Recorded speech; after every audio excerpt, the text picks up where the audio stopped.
Bien, bonjour à tous. Excusez-moi un petit peu du retard, il a fallu qu'on regroupe tous les intervenants. Quand on a décidé de faire une table ronde orientée fake news, bout de filtre, des informations, l'idée a été de confronter des points de vue, en fait, des points de vue différents professionnels en rapport avec la recherche et la validation de l'information, davantage pour essayer d'approfondir techniquement, en fonction d'outils, par exemple, en méthode professionnelle. L'idée a été plutôt de croiser les points de vue et donc je suis très content en fait qu'aujourd'hui on ait 5 points de vue qui vont se croiser, qui vont donner chacun leur vision des fake news, parce que forcément le fake, il faut oublier que Donald Trump par exemple qualifie ses opposants de médias fake news. En fait, tout le monde se renvoie du fake news, du fake à la tronche. Et au final, ça devient plus un slogan, une marque, qu'un objet véritablement cerné.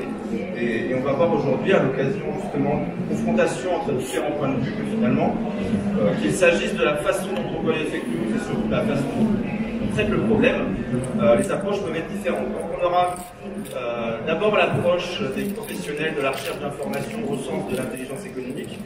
Donc on a Thierry Lafont de l'Université de Bordeaux, mais qui travaille aussi à la Poste, qui va nous présenter une vision des fake news, mais plutôt comme objet de recherche, un objet historique.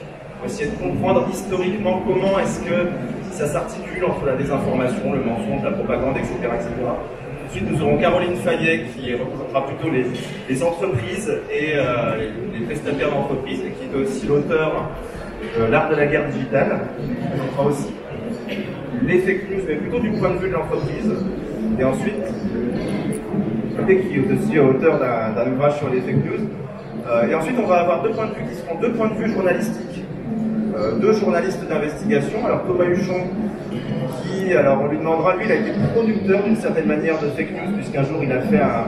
Alors on saura, on pourra nous dire comme ça si tu l'as vu comme une fake news ou pas, mais il a produit en fait un faux documentaire qui mettait en avant une théorie du complot, et après ils ont regardé la propagation de ce documentaire.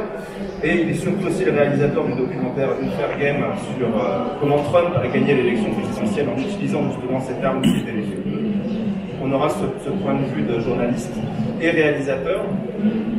On aura un autre journaliste d'investigation cette fois-ci, Sylvain Louvet, qui a lancé des initiatives avec Aude Fabre sur la lutte contre les fake news, notamment la chaîne YouTube What the Fake et le collectif de journalistes d'investigation Fake Off. On aura aussi l'occasion. Et puis il a été confronté aussi aux fake news, mais de manière très directe. Il les a vus se créer en direct, notamment à l'occasion de l'attentat de Charlie Hebdo. On pourra nous raconter son expérience. Et enfin, alors il y a Thomas Durand, de la chaîne YouTube La Tronche-Chandier d'association Aztec, qui lui va représenter un peu les amateurs éclairés, c'est-à-dire en gros, lutter contre les fake news, c'est pas forcément uniquement un métier, ça peut être notre rôle à tout un chacun. Et pour que tout un chacun puisse s'armer un petit peu en termes d'esprit critique contre les fake news, eh ben, il faut des vulgarisateurs, et Thomas justement joue ce rôle via la chaîne YouTube La Tronche-Chandier ou des formations qu'il donne, de vulgarisateur au sujet de la désinformation, de l'esprit critique, des biais cognitifs. Voilà, donc on aura une confrontation de points de vue. Ce sera peut-être sportif à certains moments, mais ça va être très enrichissant et ça vous permettra peut-être de cerner le paysage des fake news, des désinformations dans les lieux de fake, mais aussi des réponses qu'on peut y apporter. Je vais commencer par poser un peu le sujet en tant que sujet de recherche avec toi Thierry, qui va nous essayer de nous résumer via une infographie ce que c'est du point de vue de la recherche en intelligence économique, ce que c'est, ce que ça recouvre les fake news. Merci Thibault. En fait, on a mis à la table ronde les gens sages qui sont universitaires et les professionnels, et les gens qui sont vraiment dans le moule de l'autre côté. Et vous avez bien compris que Thibault s'est mis du côté des gens dans le moule. Au niveau universitaire, on va commencer par quelque chose qui est une définition. Qu'est-ce que c'est que la désinformation? En fait, le français ne permet pas, derrière, de comprendre ce que c'est que la désinformation, mais l'anglais le permet. Parce qu'ils sont capables derrière de distinguer deux cas de désinformation. La misinformation, à gauche, qui derrière, c'est l'impossibilité derrière d'accéder à une information, soit c'est une impossibilité pratique, soit c'est une impossibilité volontaire. Et après, il peut être aussi la misinformation par paresse.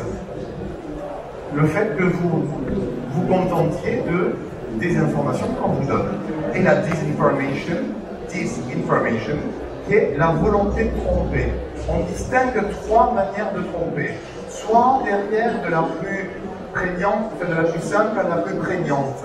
Soit on vous donne une information parcellaire, soit on vous donne des vérités et des contre-vérités, et dans le troisième cas, derrière, on vous ment, tout simplement.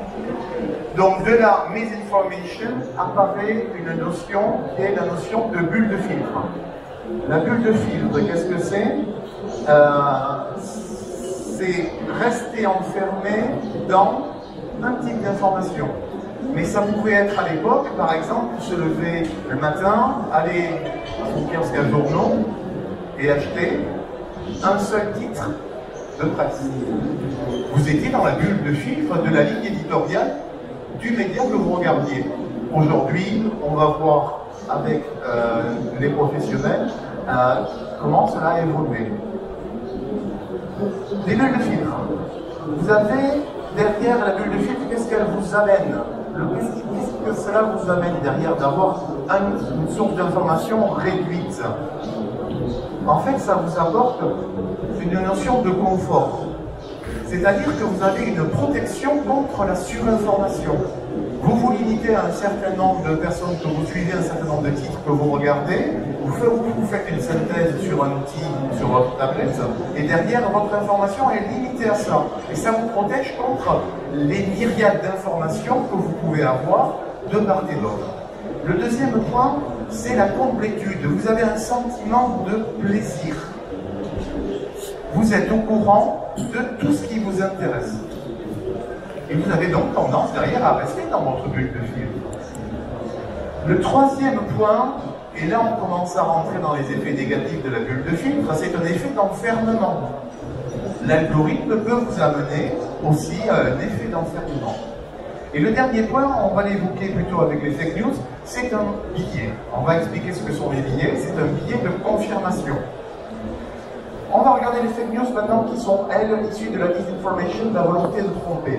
Les fake news, c'est en premier lieu fausser le jugement. Le but d'une fake news, c'est de fausser votre jugement. Si vous avez une décision à prendre à l'arrivée, eh bien, votre jugement sera faussé par la fake news. Le deuxième point, c'est provoquer l'indignation. Quand on provoque l'indignation, quand il est provoqué une indignation par une fake news, derrière, vous avez un sentiment de révolte, de répulsion, et vous allez donc avoir un engagement. Qu'est-ce qui permet derrière de construire ces fake news? Vous avez principalement des études qui ont été menées, d'abord pour identifier quels étaient les biais de pensée des humains. Je ne vous dirai pas qui a financé les principales études, mais ces biais de confirmation, derrière, excusez-moi, ces modèles de pensée, il existe deux modèles de pensée. Le modèle de pensée, il y a un modèle de pensée lent, qui est un mode de pensée lié au raisonnement, et un mode de pensée rapide, qui est un mode de pensée soit intuitif, soit lié à des choses qui s'appellent des biais, c'est-à-dire des raccourcis de pensée. Je suis debout, je suis agité, donc grosso modo, je suis investi dans mon expression, donc derrière, a priori, je sais de quoi je parle. Peut-être pas d'ailleurs. Que sont les biais? Il y a des biais cognitifs et des biais émotionnels. Les biais cognitifs sont typiquement le biais de confirmation, qu'on retrouve aussi dans les bulles de filtre. Les biais de confirmation, c'est quand vous avez un certain nombre d'informations qui vous ont amené à penser à quelque chose, l'information suivante va conforter votre jugement. Ça, c'est les biais de confirmation. Vous avez d'autres biais, qui sont les biais de disponibilité. Et c'est ce qu'utilisent les marques, typiquement, pour la publicité. Vous vous trouvez devant un rayon, la marque, vous la connaissez, vous prenez. Ça va derrière engager votre action. Et il y a des biais émotifs. Des biais tels que la surconfiance et l'illusion de contrôle. C'est que dans ce type de biais-là, quand ces biais sont activés dans les fake news, vous allez avoir la sensation que vous comprenez ce qui se passe. Et le complotisme, derrière, rentre dans ce type d'activation de biais. Merci beaucoup Thierry de ce panorama. Est-ce que Caroline, tu aurais un point de vue un peu complémentaire à rajouter sur est-ce que les entreprises, par exemple, vous avez une perception très dégradé de la problématique, ou est-ce qu'on est beaucoup plus sur un rapport de force de la guerre digitale? Ce qui est intéressant dans le terme, le parallèle que tu as fait entre l'anglais et le français, c'est qu'on a le même manque de nuances sur le terme fake news, qui a été traduit rapidement au début par fausse nouvelle. Aujourd'hui, on a officiellement le terme infox qui est la traduction, mais on a traduit fake par faux. Alors qu'en anglais, faux, ce serait plutôt false. Donc, du coup, en français, on a pris une acceptation assez large du terme, qui va de la volonté de nuire en falsifiant l'information jusqu'au mensonge, en passant par l'erreur aussi. On peut tous être émetteurs de fake news par erreur, même pas sans, avec une volonté de nuire. Ça, c'était juste le premier complément. Le deuxième, pour être un petit peu plus optimiste et positif, c'est que finalement, la désinformation a toujours existé. Et peut-être que tu nous parleras de l'histoire de la désinformation, mais on remonte à la nuit des temps où, dans les termes, on pouvait propager des rumeurs dans les arènes. Et déjà, à l'époque, les pouvoirs en place s'insurgeaient contre la propagation de la rumeur orale à l'époque. Mais finalement, il y a quelque chose de nouveau avec ces fake news et avec ce que l'ordinateur, la désinformation assistée par ordinateur a amené, c'est que c'est la première fois dans l'histoire de l'humanité qu'on a aussi les moyens de tracer la désinformation. C'est-à-dire de savoir d'où elle est partie, comment elle s'est propagée, avec quels mots-clés, selon quel vecteur. Et il y a une volonté justement de transparence sur les plateformes pour aller encore plus loin dans ce traçage. Mais pour la première fois, on peut aussi mesurer son impact et du coup mieux la contrôler par rapport à l'époque orale de nos années dernières. Alors justement, il y a une expérience qui a été menée justement d'entre guillemets de création pas forcément une fake news. Et c'est un peu exactement une fake news. C'est-à-dire ça s'appelle une fake news, et tu as tracé justement l'évolution de ce scénario. Bonjour à tous d'abord, merci à tous d'être présents. Effectivement, à la fin de l'année 2014, avec une bande de journalistes un peu dingo, on a essayé de créer un média d'information payant, sans publicité, indépendant, qui faisait que de la vidéo sur le temps long, sur Internet. Un immense succès commercial, comme vous pouvez l'imaginer. Mais surtout, ça nous a donné envie de nous intéresser à nos voisins de palier, c'est-à-dire à tous ceux qui prétendaient informer, voire réinformer les citoyens sur Internet. Et on a découvert effectivement un monde un peu parallèle. Il y a des choses qu'on imaginait, des tas de trucs qui sont très liés à la politique, aux idées d'extrême droite, à tout ça, mais aussi des trucs un peu plus techniques, quoi, genre les chemtrails, donc l'idée que les avions répandraient des maladies, qu'il y aurait des épandages de produits chimiques qui seraient faits par les avions sur nos têtes, que la Terre est plate, que des personnalités reptiliennes gouverneraient le monde. Et donc, c'est quand même dit qu'il y avait un vrai problème, pas tant parce que des gens racontaient n'importe quoi, ça a toujours été le cas, et l'histoire de l'humanité est très riche en exemples, vous en aurez peut-être plus que moi à citer, mais on était dans un univers où finalement, on vivait un basculement terrible.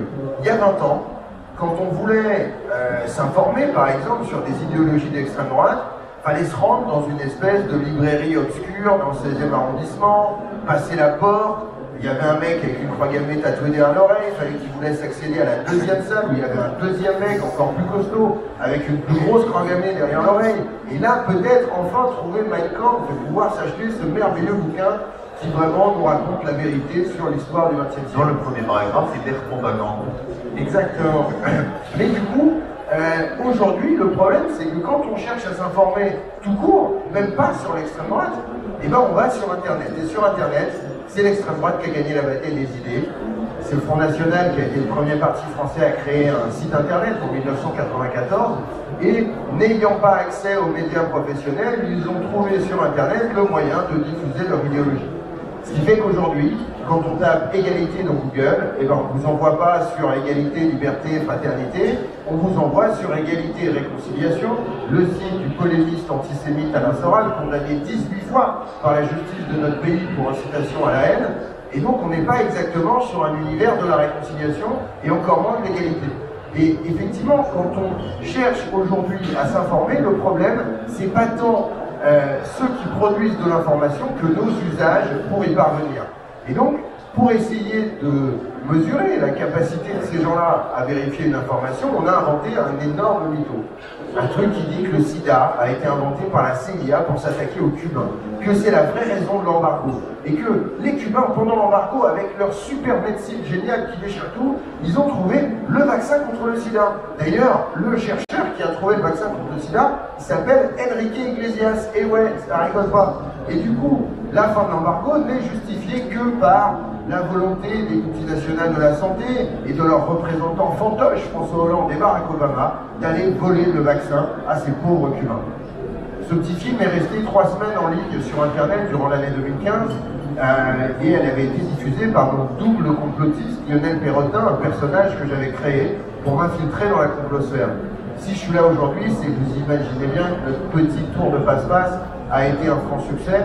Il a été vu plus de 10 000 fois sur YouTube en 3 semaines, alors qu'il était posté par quelqu'un qui n'existait pas et qui venait de créer sa chaîne sur YouTube.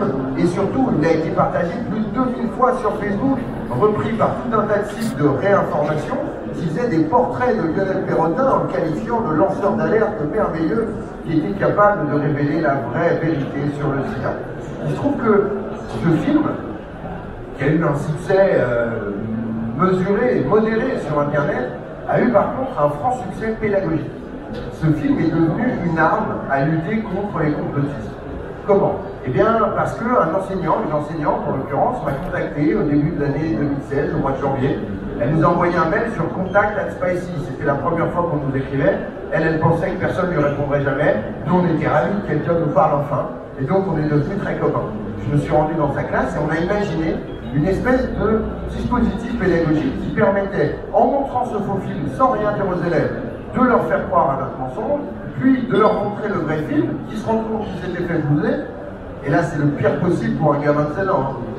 Il est ridicule devant ses copains face à un adulte. C'est horrible. Et donc, du coup, il écoute vachement l'adulte. Il a vachement envie de comprendre comment il s'est fait avoir. Et du coup, ça permet de travailler sur ces questions-là, non pas en disant ce qui est le faux ou le vrai, mais d'interroger le raisonnement, d'essayer de diffuser de l'esprit critique et de trouver une espèce de petite méthodologie avec des questions simples et courtes qui permet, si on le souhaite, de vérifier une information. Cette méthode, cette formation, j'étais hier encore à Villefranche-de-Rouergue dans l'Aveyron pour faire ma 118e et 119e formation en 3 ans dans plus de 80 villes de France avec des classes qui vont de la 5e à la 2e année de fac. Tout cela, bien entendu, sans aucune forme de soutien des institutions de notre pays, qui ont visiblement d'autres chats à fouetter, mais effectivement à la demande d'enseignants qui, sur le terrain, veulent lutter contre ces phénomènes parce qu'ils se rendent bien compte que dans les classes, on a un énorme problème de mésinformation et de désinformation. Et effectivement, nous, on essaye de faire ça, et on essaye aussi, depuis le début de l'année 2019, de le faire dans les entreprises. Parce que ces problématiques de fausse information, elles sont un problème pour les jeunes, bien entendu, mais elles sont aussi un problème à l'intérieur des entreprises. Et quand à la machine à café se répètent des mensonges qui vont ensuite disrupter le fonctionnement des équipes, les empêcher de travailler ensemble et à la fin faire en sorte qu'on va se planter sur un marché, il y a aussi une vraie problématique. Cette problématique, elle est vraiment l'affaire de tous, et elle est d'autant plus l'affaire de tous que nous avons, nous aussi, une petite part de responsabilité à ne pas nous comporter sur Internet comme les citoyens que nous sommes dans la vraie vie. Combien de fois sur Internet on a été dire à quelqu'un de se taire parce qu'il disait n'importe quoi? Ce qu'on aurait fait si vous étiez là avec nous, on ne le fait pas. Et c'est aussi notre responsabilité. Bien entendu, la grosse responsabilité, c'est les plateformes, et c'est eux les vrais responsables du bordel dans lequel on est aujourd'hui, et on en reparlera certainement plus tard. Et d'ailleurs, en parlant des plateformes, tu fais une série Thomas contre les GAFA, on aura l'occasion d'en reparler. On a peur de rien, contre les GAFA, ouais, ils sont 2,5 milliards, je suis tout seul, j'en ai rien à foutre. Alors, on va peut-être réagir aussi sur toi, Sylvain. Toi, tu l'as vécu, alors tu n'as pas créé des fake news, mais tu as vu des fake news se créer en fait en direct, mais vraiment du direct live. Bon, bonjour à tous. Je vais un peu péter l'ambiance. Non, en fait, moi je suis à l'origine d'une association qui s'appelle Fake Off. En fait, cette association qui a été créée avec une autre journaliste qui s'appelle Aude Fabre, on l'a créée à la suite des attentats de Charlie Hebdo. En fait, il se trouve que pendant les attentats, on était dans l'agence de presse qui était située en face de la rédaction de Charlie Hebdo, et on a vu se faire en fait quasiment en direct les attentats. Je fais partie de ceux qui sont rentrés dans la rédaction de Charlie, et quand en fait on a vécu ce truc de l'intérieur, on a vu fleurir sur les réseaux sociaux et puis sur internet tout un ensemble de fausses informations, sauf que là pour la première fois on était au cœur de ça. Donc on s'est retrouvé par exemple, entre autres, vous avez peut-être vu ça sur internet avec des photos de membres de la rédaction avec des gilets pare-balles sur le toit qui tendraient à prouver qu'on était au courant des attentats bien avant, etc. Et en fait, quand on a vu ça avec ma collègue Aude, on s'est dit mais c'est pas possible, en fait, on peut pas, en tant que journaliste, on a une responsabilité et il faut qu'on essaye à notre manière de faire comme on peut pour lutter contre les fake news. Et un peu à la manière de Thomas, en fait, nous on a commencé à intervenir à titre personnel dans des établissements scolaires, donc dans les lycées, les collèges, pour essayer justement de faire de l'éducation aux médias, et on s'est dit que c'était peut-être pas suffisant.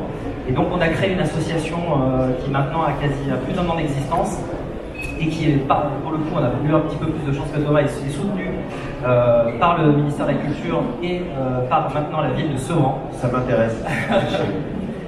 Voilà, en fait, on a remporté un grand appel à projet là au mois de novembre, auquel on a répondu, et on a une résidence donc, au sein du quartier de Sevran-Bodotte, donc en plein milieu du quartier qu'on appelle le Petit Molenbeek, où en fait on est une résidence 2 fois par semaine, où on prend des groupes de jeunes. On les fait travailler justement sur, pareil, sur l'information, savoir chercher une source, recouper ces informations, un peu à la manière de Thomas aussi, poser des questions directement, aller à la source de l'info. Et ensuite, on prend un groupe un peu plus solide, une vingtaine d'enfants, que l'on va suivre sous 6 mois, avec lesquels on va vraiment travailler sur des enquêtes, sur des thématiques qui les concernent. Et à l'issue de tout ça, on va produire du contenu, des vidéos et notamment peut-être un documentaire pour le mois de juin prochain. Donc voilà. Et pour compléter un peu ce qui a été dit, c'est très compliqué la lutte contre les fake news. On ne s'est pas fixé, on n'a pas fait de méthodologie, on ne s'est pas fixé des buts très très importants. On a juste on aboutit à la conclusion que pour pouvoir lutter contre les fake news, il fallait déjà commencer par essayer de prouver et de montrer en fait aux enfants et aux adultes que derrière une information, il y a quelqu'un qui parfois a un intérêt ou pas à désinformer. Mais c'est arriver à essayer de poser un visage derrière une information. C'est quasiment le seul objectif qu'on s'est fixé, parce que ça paraît tout bête, mais on a observé sur le terrain que c'était vraiment ça la clé de la lutte contre les fake news, c'était d'arriver à identifier l'auteur d'une information et de comprendre pourquoi en fait la personne avait écrit ou publié telle ou telle information. Donc voilà, et c'est comme ça qu'on a commencé à travailler sur cette thématique-là. Alors peut-être aussi qu'une des caractéristiques aussi des fake news aujourd'hui, c'est que c'est plus seulement un émetteur et un récepteur, mais un émetteur qui a toute une équipe de relayeurs qui vont relayer, mais aussi aller batailler sur le net, faire gagner entre guillemets leur champion. Et justement, Thomas, en tant que youtubeur, vulgarisateur, toi, tu as à la fois tes propres méthodes pour détecter un peu si quelqu'un essaie de faire du fake, mais aussi tu es confronté entre guillemets à la fanbase de tous ces gens sympathiques qui peuvent désinformer. C'est-à-dire que tu n'es pas que face à l'émetteur qui aurait menti. Il y a aussi, c'est pareil pour Thomas Luchon avec nos amis complotistes, c'est une team en fait, c'est une dream team qui est en face. Là, on se note tous les fans de théories un peu bizarres, mais ce qui est important, c'est que là, on est entre nous, c'est bien, mais un peu comme disait Lewis Carroll, on peut tous croire qu'un truc impossible à déjeuner, quoi. On a tous des idées bizarres, et on sera tous moins biaisés que le voisin. Donc vous êtes tous moins biaisés que les autres. Ou pas, et le sentiment que vous avez, c'est le même.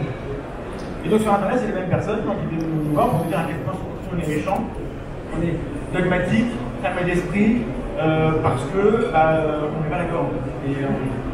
Et on essaie effectivement qu'il y ait des méthodes. Donc nous on est plutôt du côté de la science, avec les sujets sur lesquels c'est compliqué, dès que c'est politique, avec l'égalité et la réconciliation, moi je n'irai pas là-dedans parce que c'est compliqué. Mais ne serait-ce que des choses de base, est-ce que la Terre est ronde ou plate? Non, la réponse est dit, alors apparemment, j'ai parlé avec lui, il m'a dit c'est notre faute, à force de se battre contre les créationnistes en leur disant que croire que l'évolution n'est pas vraie, c'est aussi bête pour penser que la Terre est plate, les gens ont fini par se dire pourquoi, et maintenant on en est à là, et les gens ont fait là. Donc les physiciens nous en veulent beaucoup, parce que nous on avait compris qu'ils sont leurs créationnistes à eux, qui sont les bannistes ou les terraplanistes, et c'est des gens en fait qui réagissent très bien à la critique. On peut croire ce qu'on veut, moi je ne suis pas opposé à ce que vous voyez, je crois que le monde est le résultat de l'œuvre du monde de spaghetti volant qui a créé le monde après avoir fondu la veille. Vous avez le droit, c'est ma religion fausse, le passe à Paris. En revanche, vous affirmez que vous savez que c'est vrai, alors là, je suis intéressé parce que moi, si c'est vrai, je vais être convaincu. Et quand on vient interroger publiquement pour des positions, alors dans ce cas-là, vous devez accepter, vous devez expliquer, dire pourquoi vous voyez ça, et prennent ça pour eux. Donc, s'il vous plaît, on va commencer par vous. Quand on vous demande pourquoi est-ce que tu crois ça de ma tête folle, s'il te plaît, c'est pas une agression contre vous. Et c'est comme ça qu'on le vit, hein. C'est impossible. Non. La personne, elle veut juste savoir si vous avez raison, c'est un peu de savoir pourquoi vous avez raison et pour avoir des arguments. S'il n'y a pas d'argument, demandez-vous pourquoi est-ce que vous voulez pour vous. Ça peut être quelque chose de ça. Justement, oui, la question c'est pourquoi est-ce qu'on croit ce qu'on croit, elle n'est pas si simple que ça. Ah bon, c'est ça. Abonnez-vous. Alors on va aborder une partie un peu plus contre-mesure, c'est-à-dire qu'est-ce qui existe aujourd'hui en termes de... Alors il y a des méthodologies entre guillemets pour le grand public, c'est-à-dire développer son activité dans son esprit critique, etc. Et puis il y a aussi des méthodologies plus formalisées, justement pour les entreprises. Thierry, je vais te laisser faire un petit panel méthodologique. Et après, je laisserai Caroline nous aborder un peu des cas d'entreprise, concrètement, comment ça s'est passé. Une entreprise est confrontée à une rumeur, une fake news, une désinformation, etc. Donc en termes de méthodologie, on en a entendu un certain nombre. Vous avez des méthodologies qui sont là pour lutter contre les bulles de filtre, et vous avez des méthodologies pour lutter contre les fake news, et certaines qui sont communes. Je vais commencer par dire des choses qui vont sûrement vous vexer, mais être dans une bulle de filtre vous protège contre la désinformation de tout le reste. Si vous êtes dans un seul type d'information, avec une seule ligne éditoriale, et vous ne lisez que ça, c'est ce qu'il y a tout à fait à gauche, vous êtes protégé contre la désinformation des autres. Le deuxième point derrière, c'est ce que vous venez d'expliquer. C'est-à-dire aller sourcer, c'est-à-dire aller vérifier c'est le deuxième point, qui est à l'origine de l'information. Quel est le site qui est à l'origine de l'information, quelle est la ligne éditoriale du site, et quelle est la ligne éditoriale, donc quelles sont les relations, les interrelations de la personne qui a écrit l'article ou qui a relancé l'article, qui a retweeté l'article ou qui a relayé l'article.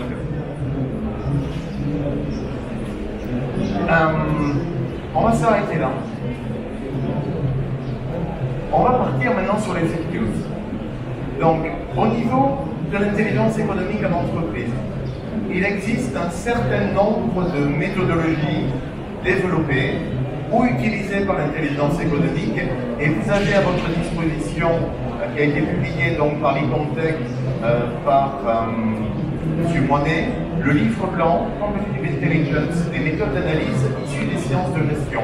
Et vous avez 110 pages gratuites qui vont vous permettre de lister un grand nombre de méthodologies utilisées par les entreprises pour pouvoir analyser l'information. Vous avez les Américains, donc l'ex-analyste de la CIA, Richard G. Power et Randolph Pearson, qui ont développé un bouquin qui est un peu cher, dont je vous conseille d'acheter la version antérieure en libre d'occasion, qui s'appelle Structural Analytic Techniques for Intelligence Analysis.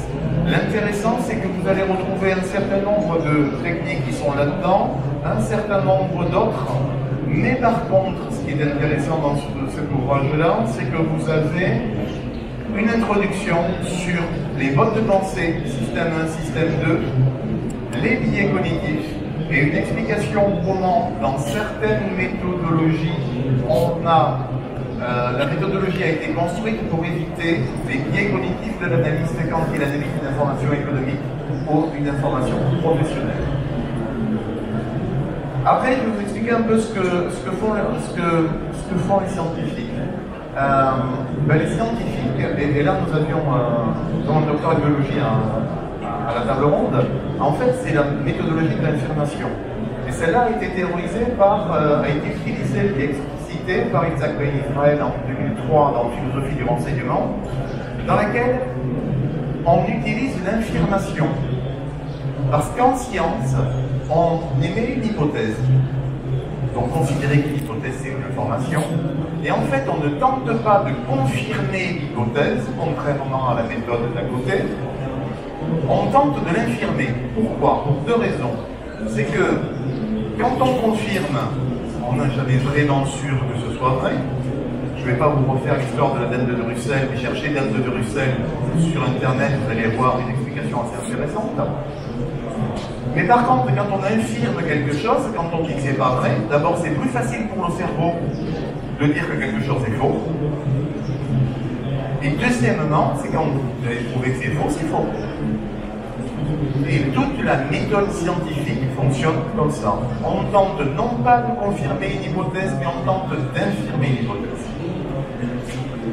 Le dernier point, et là c'est une pratique professionnelle, comme, à mon avis, et vous allez voir derrière sur la conclusion générale, il y a du vrai et du faux partout, j'ai tendance à sortir de l'enfermement de ma bulle de filtre par la multiplication de la consultation des informations du côté opposé. Parce que une idée minoritaire qui est juste pourtant, qui va contre l'idée majoritaire, va avoir un certain nombre d'arguments, un certain nombre de parcelles de vérité qui ne seront jamais dites dans un discours dominant. Donc contrairement à ce qu'on pourrait penser, il est très intéressant de voir des vidéos sur la Terre qui est plate, parce que quand on a un certain niveau de réflexion, on se dit « mais ça c'est faux, ça c'est pas vrai, mais ce qu'ils disent c'est faux ». On arrive à trouver des éléments d'erreur dans le discours opposant. Voilà, c'est une méthodologie qui est plutôt personnelle. Alors pour rebondir sur ce que tu dis, il y a un YouTuber qui s'appelle Peter Sam. Donc c'est la spécialité, c'est-à-dire en gros, il se confronte à des homéopathes, à des complotistes, etc. Sauf que l'idée n'est pas de dire on va confronter des arguments, des idées, des faits. On questionne uniquement sur comment vous arrivez à cette conclusion. C'est quoi votre méthode pour affirmer que vous avez raison, en quoi, comment, quel a été le chemin de A à B en fait. Il ne s'intéresse pas à B. Le chemin qui a permis, c'est juste comment il est dans cette logique-là. De questionner en fait la méthode davantage que d'aligner en fait comme des bataillons, en fait, comme des petits soldats, pour les contre et voir qui va gagner. Juste sur ce point, de ma petite expérience depuis 5 ans à aller beaucoup sur le terrain, à la fois discuter avec des complotistes et discuter avec des jeunes, je ne crois pas avoir déjà gagné un combat en argumentant. C'est-à-dire que c'est impossible de gagner le combat de l'argumentation, c'est impossible de gagner le débat si on rentre dans le débat. La seule manière de gagner, c'est d'attaquer le raisonnement en tant que tel. Et donc ce chemin entre A et B, effectivement, il n'y a que en interrogeant les failles du raisonnement qui sont finalement assez faciles à mettre en exergue et à démontrer, qu'on peut arriver à gagner ce combat intellectuel. En réalité, y compris pour tous ceux qui étaient dans des sectes, qui en sont sortis et tout, le seul vrai basculement d'une croyance vers son contraire, il est émotionnel. Il n'y a absolument aucun moyen de gagner avec la rationalité face à un croyant.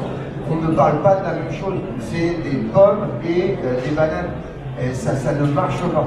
Donc la seule manière, c'est soit de toucher ce point émotionnel, ce que nous, visiblement, on arrive à faire en montrant ce faux puis ce vrai, et en ayant cet ascenseur émotionnel un peu qu'on fait chez les plus jeunes, mais c'est en interrogeant les failles dans le raisonnement qu'on arrive en fait à démontrer que ce raisonnement n'est pas bon.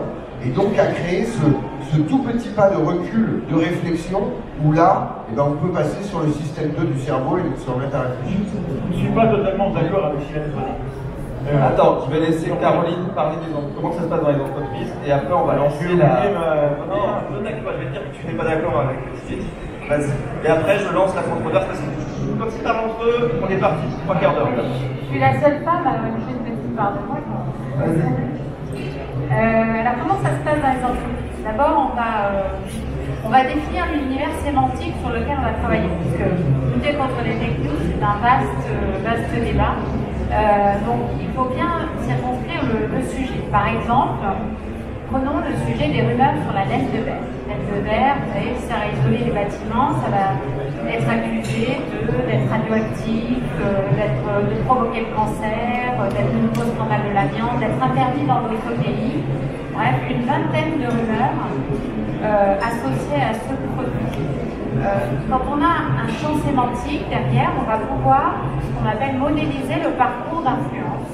C'est-à-dire, quelle est Madame Michu qui arrive, qui veut isoler sa maison, à quelle sorte d'influence elle va être confrontée à travers sa navigation sur la toile quand elle cherche à isoler sa maison. Eh bien, on va se rendre compte qu'elle va passer par un certain nombre d'étapes. Elle va peut-être commencer par une recherche Google. Elle va tomber sur un certain nombre d'articles. Elle va peut-être continuer à regarder sur les forums de discussion, ce qui se passe, les forums travaux, les forums pour isoler sa maison, etc. Et donc, en fait, on a des données qui nous permettent de savoir par où elle passe, cette analyse. Est-ce qu'elle a été d'abord sur des articles médias? Est-ce qu'elle a commencé par suivre des gens sur Twitter? Est-ce que c'est Google? Donc, toutes ces données-là, déjà, on va pouvoir les analyser de façon à comprendre quels sont ce qu'on appelle les points de contact les plus sollicités sur un sujet. Mettons que ce soit sur ce sujet-là Google. Eh bien, une fois qu'on a ces points de contact, et mettons Google, on va regarder justement quel est le taux de contamination de fake news sur notre sujet. Et sur Google, c'est assez simple. On va regarder les recherches sur l'isolation. Et qu'est-ce qu'on regarde? On regarde si les premiers résultats sur Google sont plutôt contaminés ou non par de la rumeur. Donc on peut quantifier très exactement le taux de contamination sur votre sujet. En l'occurrence, quand on a commencé à travailler sur la ligne de verre, 100% des premiers résultats de Google étaient plutôt anxiogènes sur la ligne de verre et allaient plutôt parler d'isolants, laine de mouton, isolants en jean recyclé, des maïs, et à aucun moment finalement on s'intéressait à la performance de ce produit qui est censé quand même nous isoler du froid et du chaud. Mais par contre, la naturalité du produit était ce qui était vraiment prégnant dans les résultats. Donc quand on doit agir sur ces rumeurs, eh bien il va falloir tout simplement les marginaliser, essayer de leur donner moins de poids. Et donc occuper le terrain, soit de manière indirecte, en allant voir ces journalistes pour leur dire hey, vous êtes sympa, vous parlez de la laine de coton, de la laine de mouton, des maïs, mais vous avez regardé la laine de verre si c'est... Donc soit on va essayer de convaincre tout le monde, soit on se dit non, moi je vais faire le boulot, je vais aller informer sur mon produit correctement, je vais aller créer mon propre média. Donc c'est ce qu'on leur a dit de faire, mais du coup ça demande un lâcher prise, c'est-à-dire c'est pas un travail publicitaire, on va pas aller dire la laine de verre c'est beau, c'est sain, c'est écologique, non, on va aller sortir les études qui montrent comme un wiki qui source très exactement pourquoi ce produit, il n'y a pas d'inquiétude à avoir sur son impact sur la santé. Est-ce que ça répond à la question? Parfait. Et pour compléter ce que tu as dit, ça va pas de soi. Moi, je me souviens qu'on m'a demandé il n'y a pas longtemps de rajouter une question dans un examen pour des Bac plus 5 en recherche d'information. Et moi, je savais pas quoi donner comme question, ça me saoulait. Donc j'ai dit, la question c'est quelle est la tonalité selon les médias? Voilà, c'était un sujet, je dirais pas lequel. Et donc, voilà, sur les médias généralistes et les médias techniques et les blogs, etc., est-ce qu'il y a juste des différences de tonalité? Donc les négatifs, positifs, etc. J'ai la moitié des étudiants qui n'ont pas su répondre. Ils n'ont pas compris la question. C'est-à-dire qu'il y en a qui m'ont répondu c'est plus technique dans les médias techniques, c'est plus généraliste dans les médias mainstream. Alors j'ai pas répondu merci Captain Obvious, parce que les corrections étaient lues. Mais il y avait la moitié des élèves qui n'avaient pas compris la notion de tonalité. C'est-à-dire que selon le média, on peut avoir communiqué quelque chose de négatif sur un sujet, et c'est assez inquiétant, donc ça montre bien tout le boulot qui reste à faire. On travaille pour SNCF et on suit ce qu'on appelle un taux de maîtrise, c'est-à-dire sur les sujets qui sont dans l'actualité, il y a eu les réformes ferroviaires l'année dernière, on mesure le taux de maîtrise, c'est-à-dire de non-contamination de fake news de leur actualité. Et on a ce taux qui est divisé par 2 depuis 2 ans. C'est-à-dire en gros, les entreprises sont vraiment en proie, comme le gouvernement, comme aujourd'hui les sujets d'actu, sont en proie à un vrai problème de désinformation. C'est-à-dire ce qu'elles émettent, elles, comme information est complètement dénaturé derrière par ce qui va se passer sur les réseaux. Ça, c'est la fameuse, on aura peut-être l'occasion d'y revenir sur la théorie de l'attention. Thomas, est-ce que tu te souviens de ce que tu voulais dire? Oui, là, on est dans une discussion qui est sur la guerre épidémique, la guerre d'information. moi, mon propos n'est pas du même. Moi, je ne vais pas avoir un vocabulaire où je vais parler de combat. Je ne vais pas parler de combat.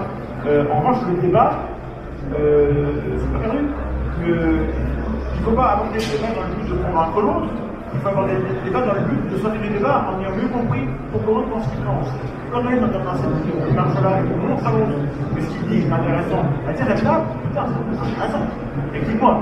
Et quand je discute avec les gens, c'est pas des gens crétins en fait. C'est intéressant. Non mais, et donc, il faut les aborder en leur montrant que ce qu'ils disent est intéressant, et que si c'est vrai, alors ils doivent me convaincre. Auquel cas, on n'est pas en train de se battre, on est en train de les écouter et de regarder avec eux leur argument. Et si leur point est tout pourri, ben, ils se rendent compte en fait. Alors, sauf si vous êtes vraiment leur grand ennemi et que vous êtes des crétins de trolls, c'est l'État. Et si vous êtes dans une discussion relativement sereine, des personnes, tous, hein, si on débat et qu'on se rend compte que notre argument ne marche pas, c'est à nous dans le travail, et dans le fond, on va dire, ok, d'accord. Il faut le méthode qui est être convaincu du contraire, et là c'est vrai, il faut beaucoup de travail de fond, il faut 1, 2, 3, 4, 5, 6, 7, 10 crises épistémiques et mensuelles d'amis. Mais si on y va dans l'idée de convaincre l'autre de se battre, alors on a un logiciel qui, à mon avis, n'est pas bien adapté. Alors on peut se battre sur le terrain politique. Mais moi je suis plutôt sur les sciences, les études de sciences. Ce soir à 20h, en direct sur la Champierre, on reçoit des experts pour parler de est-ce que les ondes de téléphone sont pour la santé. Vous avez sur internet téléphone, danger, machin, vous avez 100% d'informations anxiogènes, comme on dit. Bon bah nous on va essayer de faire la part des choses, qu'est-ce que dit l'état de santé.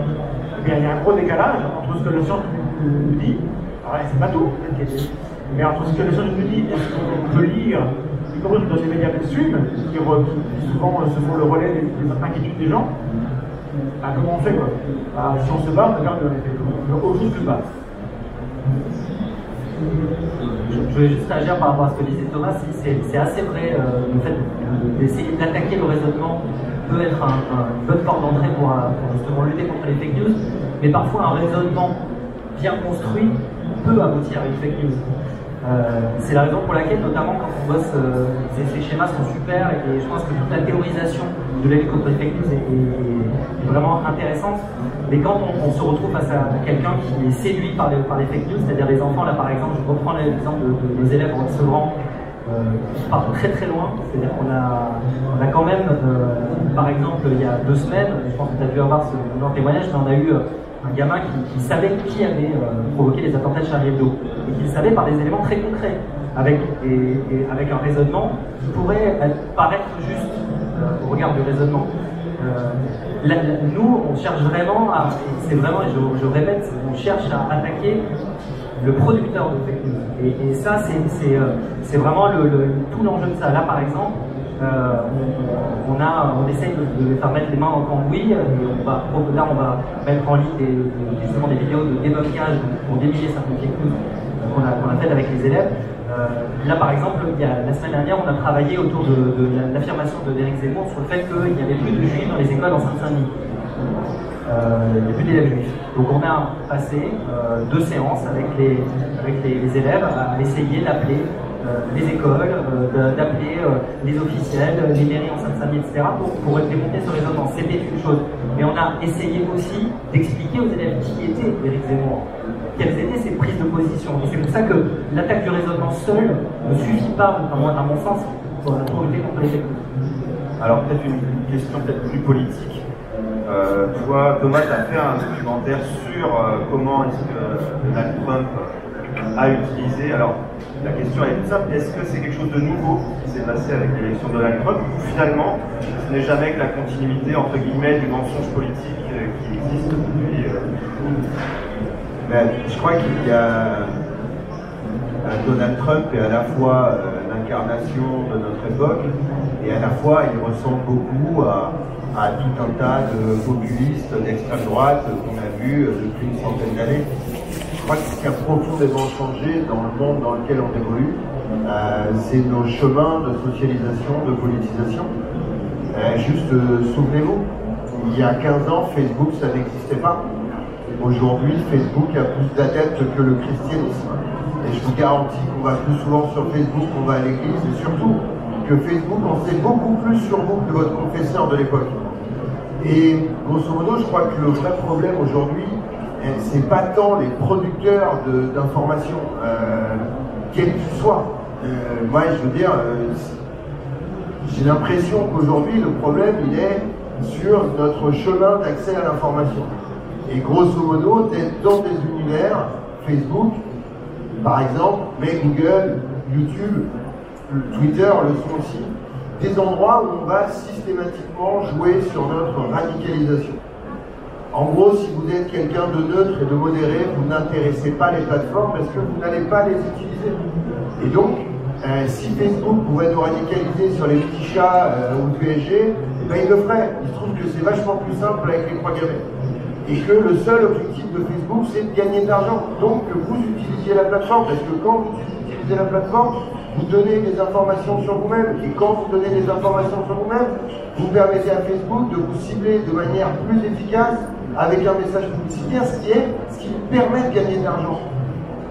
Facebook a annoncé il y a 2 semaines qu'ils allaient supprimer comme catégorie de recommandations publicitaires ceux qui aiment Goebbels.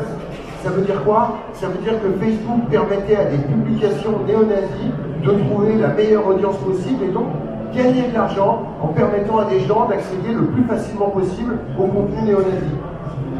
Ben, on a un énorme problème. On a un énorme problème si on ne se rend pas compte qu'il faut exploser ces univers, il faut exploser ces entreprises. La sénatrice Warren aux États-Unis a déposé il y a 2 semaines un projet de demande pour casser les monopoles des GAFA. De la même manière qu'on a cassé le monopole de Microsoft à la fin des années 90. Pourquoi? Eh bien parce que quand on est celui qui récupère les informations publicitaires et les données personnelles, et quand on est celui qui cible avec les publicités, on est dans une position de domination du marché qui fait que personne d'autre ne peut exister. Et au-delà des aspects économiques, on devient une machine sur laquelle plus personne n'a de contrôle. Comment voulez-vous qu'un État comme la France, qui a 70 millions d'habitants, aille expliquer à Facebook, qui a 2,5 milliards de clients, ce qu'il faut faire? D'ailleurs, on n'essaye même pas d'expliquer ce qu'il faut faire. Quand on a la chance que Mark Zuckerberg vienne en France, il est reçu avec les honneurs par le président de la République, qui ne nous permet pas, à nous journalistes, de l'interroger, qui ne permet pas à la représentation nationale de l'interroger, qui ne permet pas à des commissions d'enquête publiques d'interroger ces gens-là.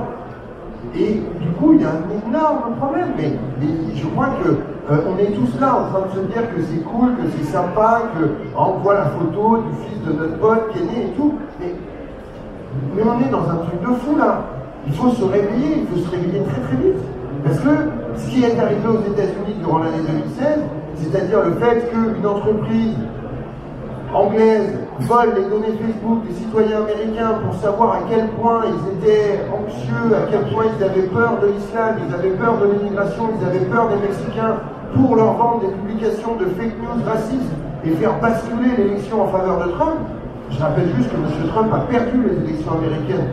Il a 3 millions de voix de retard sur l'ensemble du territoire. Et tous ceux qui me parleront du système électoral américain, oui, bien sûr, le système électoral américain, mais en l'occurrence, il a 77 000 voix d'avance et 3 millions de voix de retard. 77 000 voix d'avance dans 3 États, 3 millions de voix de retard de l'autre côté. C'est sidérant, c'est jamais arrivé dans l'histoire de l'Amérique. Et même des élus républicains hyper conservateurs concèdent qu'il y a un vrai problème dans le modèle de l'élection américaine. C'est la même chose qui s'est passé avec le Brexit. C'est la même chose qui s'est passé avec Jair Bolsonaro au Brésil. C'est la même chose qui s'est passé avec Matteo Salvini en Italie. Et c'est la même chose qui va se passer en France en 2022 avec Marine Le Pen. Donc s'il vous plaît, réveillez-vous et comprenez que le problème, c'est pas tous ceux qui racontent n'importe quoi, mais ceux qui permettent à ce n'importe quoi non seulement de se diffuser, mais de se diffuser plus vite que les vérités des journalistes et qui se permettent de se diffuser plus vite que les messages d'apaisement, de calme ou qui nous permettent de vivre ensemble. Ces plateformes sont en train de tuer la démocratie, de tuer notre capacité à vivre ensemble. Il faut se réveiller. Donc s'il vous plaît, réveillez-vous avec nous et allons-y et demandons des comptes à ces entreprises. Alors pour la petite histoire, il y a 2 ans, on avait fait une table ronde sur les fake news et les publications. Thomas était déjà là, et elle est sur le net d'ailleurs, on l'a retrouvée. On avait fait venir une personne de Framasoft qui ont un programme qui propose des applications pour dégueuliser entre guillemets Internet. Et encore pour la petite histoire, l'année dernière, je ne sais pas si vous vous souvenez, mais en plein salon des Expo, on était en plein scandale Cambridge Analytica. Et on était déjà en plein dans les discussions de data, etc. On n'a pas encore trouvé les solutions. magique. Je vais donner juste deux dernières petites questions avant de laisser la salle poser une question, parce que je pense qu'on a été très frustrés de ne pas pouvoir poser des questions. Une en direction peut-être de Sylvain, parce que je voudrais savoir, en tant que journaliste d'investigation, on est plutôt habitué à avoir des gens qui vous mentent. Enfin, je suppose que sinon ce serait pas un métier très intéressant. Donc, est-ce qu'en 2-3 minutes, tu pourras nous expliquer vraiment, toi, de ton point de vue, quand tu sais que tu es confronté à de toute façon les gens qui en face de toi ne vont pas pouvoir te dire la vérité, est-ce que tu as des méthodes, est-ce que tu as une approche qui fait que tu as envie de te débrouiller en fait? Et puis, alors, allez, peut-être une petite méthode que moi j'aime bien, donc peut-être que Thierry tu pourras la développer un peu. Moi, il y a une méthode qui s'appelle la méthode ACH, la méthode des hypothèses concurrentes, où on s'oblige, quand on est face à une information et à un scénario privilégié, on s'oblige en fait à lister les hypothèses et lister les faits et juste les croix des plus et moins. Alors elle n'est pas parfaite, elle n'est pas géniale, c'est quand même un premier pas vers une forme de validation de l'information. Si tu peux développer pareil. Voilà, et puis après on passe aux questions. Non, sur l'idée qu'on rencontre plus de gens qui nous mentent que l'inverse, ça c'est très difficile de répondre à cette question, parce que par définition, ce qu'on essaye de faire quand on enquête, je pense que Thomas c'est pareil, on ne se dit pas d'ores et déjà cette personne-là nous ment.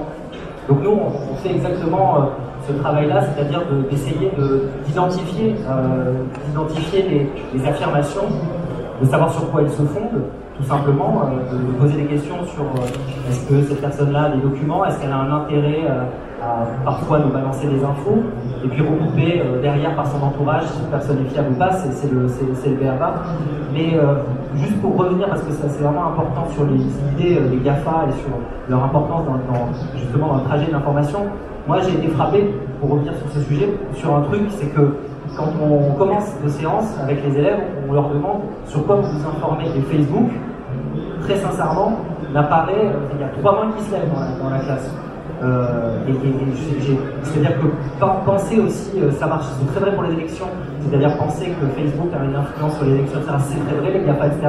Mais nous, on est confronté à un truc, je ne sais pas si toi c'est la même chose, mais on est confronté à un truc, c'est que on n'arrive pas à avoir forcément d'emprise et de savoir sur comment ils s'informent. Justement, ces personnes qui sont, ces élèves, qui sont séduits par les fake news. Et c'est un truc de vieux Facebook. C'est un truc, clairement, un truc de vieux. Mais après, les jeunes nous expliquent qu'ils sont plus sur Facebook parce qu'ils sont sur Instagram et que c'est très différent. Instagram, ça appartient à Facebook et c'est exactement la même histoire. Et quand ils vont passer, ils disent, ah non, j'utilise WhatsApp. Le WhatsApp, ça appartient à Facebook et c'est la même entreprise. Donc, mais je suis d'accord avec toi que Facebook est plutôt un truc de vieux, effectivement, ce qui nous rajeunit pas. Hein. Et en tout cas, je sais pas si ça t'est arrivé, mais moi, dans les classes, j'ai compris que j'étais plus du tout un jeune. Hein. J'ai vraiment compris ça. Quand je leur parlais de la Coupe du Monde et que je leur citais Zidane, ils me répondaient tous Mbappé, j'étais un peu perdu. Et voilà, c'est comme ça, effectivement, il faut accepter cette donne-là. On ne fait pas que rajeunir avec les années, même si on essaye de se déguiser en jeune avec un truc à capuche et tout, à un moment ça marche plus. Mais en tout cas, sur le mensonge, l'idée c'est de toujours douter. Et ça, c'est important, c'est d'avoir toujours ce doute de la véracité de ce que quelqu'un nous dit. Et je pense même dans la vie de tous les jours, je discutais de ça avec mon père, qui je pense à sa manière producteur de fake news, en tout cas diffuseur de fake news. J'avais cette discussion-là avec lui, et je lui disais, essaye de comprendre que tu as une responsabilité en fait à diffuser de l'information, et les jeunes n'en prennent pas conscience. C'est-à-dire que quand ils partagent un article, ils n'ont pas l'impression de faire entre guillemets une mauvaise action. Ils se disent tiens, j'ai vu un truc intéressant, je partage. En fait, ils ont une responsabilité à faire ça. On a tous une responsabilité à faire ça.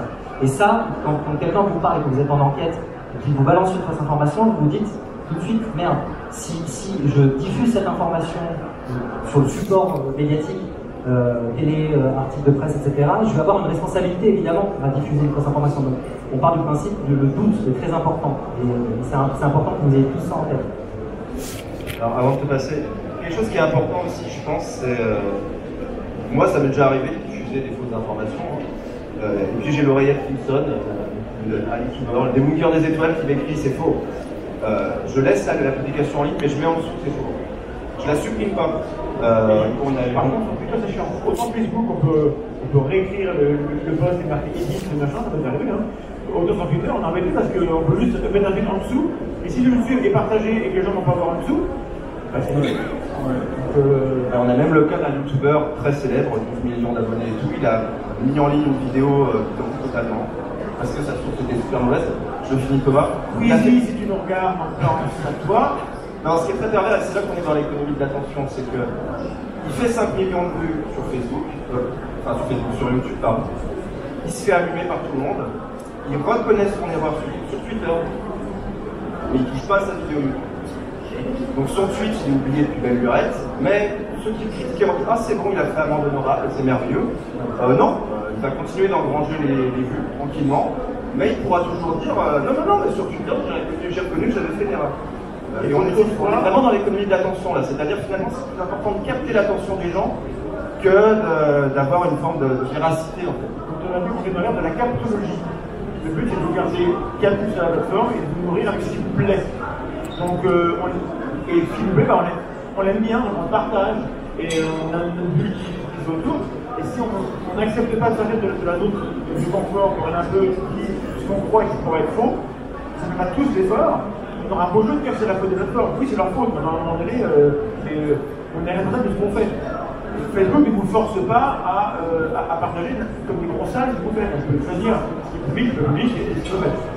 Donc voilà. Il n'y a aucune forme, je ne suis pas totalement d'accord là-dessus sur le fait que Facebook sait exactement et a même compris nos biais psychologiques inconscients à notre insu en récupérant des informations sans qu'on en soit conscient. Sur les biais.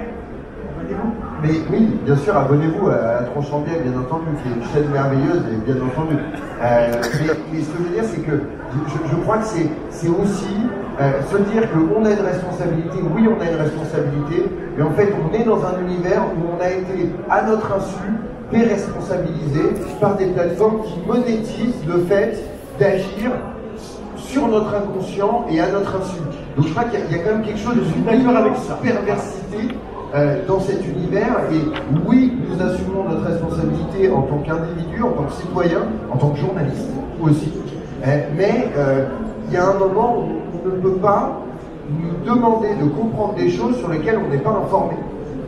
Et en l'occurrence, autant Google, quand ils modifient leurs conditions, ils nous demandent de l'accepter par mail.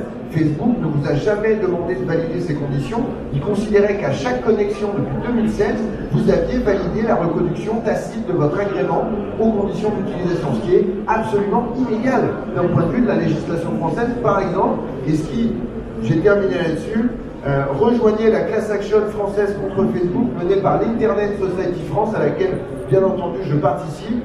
Il y a potentiellement le moyen de les embêter un peu, et peut-être, si jamais, d'aller se payer un bon sandwich ou une bonne petite news avec le pognon à la fin. Donc voilà, rejoignez la class action contre Facebook, première initiative européenne de lutte contre les GAFA et leur monopole. Alors, on a les organisateurs qui s'inquiètent parce qu'on a dépassé le temps. Un petit mot de la fin, Thierry, puis on va faire la question, je pense, en off. De toute façon, les intervenants restent là, donc on va discuter un peu avec eux. On va faire une phrase. En fait, il va y avoir une seule phrase de synthèse.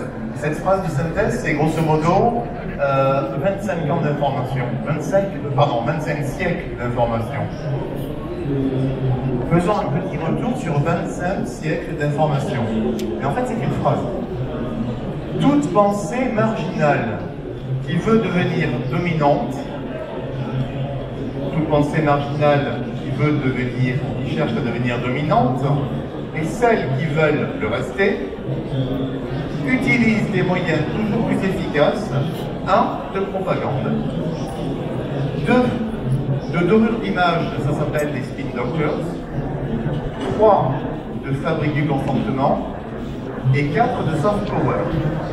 Et vous avez donc les ouvrages qui sont rattachés.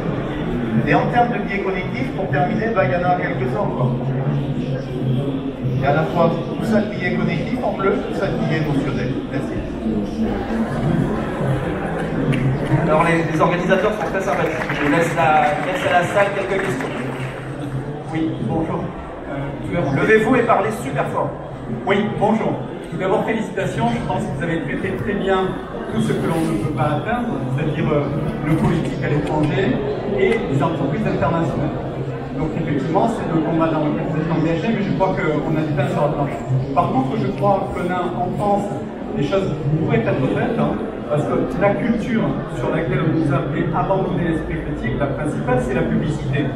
Et c'est les entreprises dont on admet tout à fait aujourd'hui qu'il est légal qu'elle peut se dire à peu près tout et n'importe quoi et travailler sur nos désirs, parce qu'elles savent esquiver les faits objectifs et travailler sur de l'appétence. Et elles nous ont tellement habitués à ne pas avoir d'esprit critique qu'effectivement on a ouvert la voie à tout et n'importe quoi sur Internet. Et je pense, je vous félicite pour les actions que vous menez dans les écoles, parce que c'est là aussi qu'est née cette absence d'esprit critique, parce que quand un gamin se plante, on le sacre. Et c'est là qu'on détruit la capacité, je dirais, à essayer d'interroger le savoir qui est censé apporter un enseignant. Aujourd'hui, la vraie problématique, c'est quand une personne a passé 15 ans sur les bancs d'une école, et je m'adresse éventuellement à des enseignants aussi, et qu'on ne l'a pas habitué à pouvoir prendre la parole dans l'erreur sans se sentir critiqué, et se sentir dans un univers d'empathie. Là, on a cette personne qui tout sa vie s'habituera à suivre. C'est ça qui est dramatique. Voilà, je vous remercie. Je voudrais juste rebondir sur votre le développement d'esprit critique chez l'enfant. Pour moi, il y a quelque chose qui me tient particulièrement à cœur, c'est qu'on a eu enseigné la rhétorique et la dialectique à l'école jusqu'au début du XXe siècle. Et ça n'est rien d'autre que l'apprentissage du maniement du langage. Et déjà, les Grecs avaient théorisé la manipulation du langage, le sophisme, pour justement armer le citoyen dans son dialogue sur le plan laboral, pour arriver à détecter les manipulations du langage, les failles de raisonnement, etc. Et on n'enseigne plus la rhétorique, la dialectique. Et moi, je trouve que le web nous remet dans l'oralité, nous remet dans cette agora où on est confronté à un truc d'écran. Il faut qu'on soit armé sur les manipulations, l'exploitation de tous nos biais cognitifs. Je ne parlais pas des tweets de Trump, je parlais bien des publicités en France que font les agences de marketing. Mais en fait, qui sont aussi une forme de manipulation du langage. La publicité a été, la publicité moderne a été développée, a été théorisée par Gregor Bennett, qui est arrivé derrière à faire croire aux femmes qu'elles s'émancipaient en fumant une cigarette comme les hommes. Cette manière de fonctionner issue directement de son oncle, qui étaient les premières instances de la psychiatrie. Mais ce que je voulais dire derrière, c'est que ça s'est encore renforcé dans la fabrique du consentement, dans Chomsky, et ça s'est encore plus développé en termes de psychologie, psychologie cognitive, sciences humaines, avec How to Read de Schneider. C'est-à-dire que la psychologie est devenue l'outil de la fabrique du consentement. Pour rebondir sur la pub, je vous invite à faire un exercice assez désagréable mais qui est très instructif. Vous regardez la chaîne Marketing Mania sur YouTube, qui vous apprend comment utiliser les biais cognitifs pour manipuler les gens et leur vendre des produits. Et après, vous regardez la conscience, chaîne mentale, etc., ceux qui vous apprennent à comment comprendre les biais cognitifs pour avoir une sorte d'esprit critique. C'est assez terrifiant parce que oui, les communicants, ils n'ont pas attendu, les gens du marketing n'ont pas attendu dès qu'il y a eu l'identification des biais cognitifs. Il y en a des quand vous allez faire de l'argent, et vous verrez, c'est très différent l'approche, et ça fait un peu peur. Voilà, Marketing Mania, il explique comment utiliser les biais cognitifs pour manipuler une personne et lui vendre un produit. Alors, il va vous dire oui, c'est pas du tout convaincant, mais dans la réalité, c'est une optique que vous expliquez là-bas, faire tomber les barrières de la personne. Non, moi, vous avez tout à fait raison, et juste sur l'éducation à l'esprit critique, nous, on est par exemple financé par le ministère de la Culture et pas par le ministère de l'Éducation, ce qui est quand même hallucinant. C'est-à-dire qu'on devrait nous tous, et vous aussi, se battre pour que l'esprit critique soit enseigné, soit rendu obligatoire à l'école. Nous, je pense que Thomas, on sait, parce que lui aussi a fait des démarches envers les ministères pour essayer d'être soutenu. Moi, j'ai été tapé à la porte plusieurs fois de simplification et on a été baladés, il faut le dire, vraiment baladés pendant quasiment 20 ans. On nous envoyait dans des conférences comme ici et on nous disait oui, ne vous inquiétez pas, et on n'a jamais reçu le fonds de simplification. Je pense que ça fait 4 ans qu'on court après, on n'a toujours pas réussi. Si on trouve, je te donnerai la bonne porte. Les trucs éthiques, c'est une grande priorité à laquelle on accorde aucun fonds. Mais effectivement, juste pour terminer, monsieur, je crois que vous savez, quand on est éduque ou qu'on essaye d'éveiller l'esprit critique chez quelqu'un, ça ne sert pas qu'à détecter les fake news, ça sert aussi à détecter les messages publicitaires militaire, ça sert à détecter les messages politiques, ça sert à détecter les petits mensonges du quotidien quand un copain devait vous donner un coup de main pour déménager et qu'il est mystérieusement pas là le samedi matin à 9h. Enfin, ça sert un peu à tout. Hein. C'est-à-dire que quand on développe son esprit critique, sa capacité de raisonner, eh ben, je crois qu'elle est capable de s'exprimer un peu partout. Donc oui, essayons de renforcer tout ça. Je vais juste faire la toute petite promotion d'une personne qui travaille beaucoup sur ces questions d'éducation à l'esprit critique. C'est une enseignante qui vient d'un lycée de Saint-Ouen, qui est le lycée Auguste Blanqui. Cette enseignante s'appelle Sophie Mazet et elle a écrit un bouquin qui s'appelle le Manuel d'autodéfense intellectuelle parce qu'elle s'est rendue compte que ses élèves croyaient n'importe quoi et elle est enseignante dans l'éducation nationale, mais elle n'est pas totalement soutenue, elle non plus malheureusement. Elle est obligée de prendre sur des heures hors scolaires pour faire des cours gratuits et ouverts à tous, de 17 à 19h, qui sont des cours d'éveil à l'esprit critique. Il y a une vingtaine de modules dans l'année, elle fait ça depuis 2010. C'est hyper intéressant. Elle a vraiment développé une méthode qui commence à marcher un peu. Et donc voilà, je vous recommande vraiment la lecture de ce bouquin, Manuel d'autodéfense intellectuelle par Sophie Mazet. Je pense que c'est aux éditions Robert Laffont. Alors en parlant de bouquin justement, voilà, pour conclure, en parlant de bouquin, le bouquin de Thomas, Quand est-ce qu'on biaise, le bouquin L'art de la guerre digitale de Caroline, et la thèse de Thierry sur tous ces sujets aussi va bientôt sortir. Donc voilà, pour ceux qui, il y aura beaucoup à lire sur le sujet. Je vous remercie beaucoup, et puis à l'année prochaine. Merci beaucoup.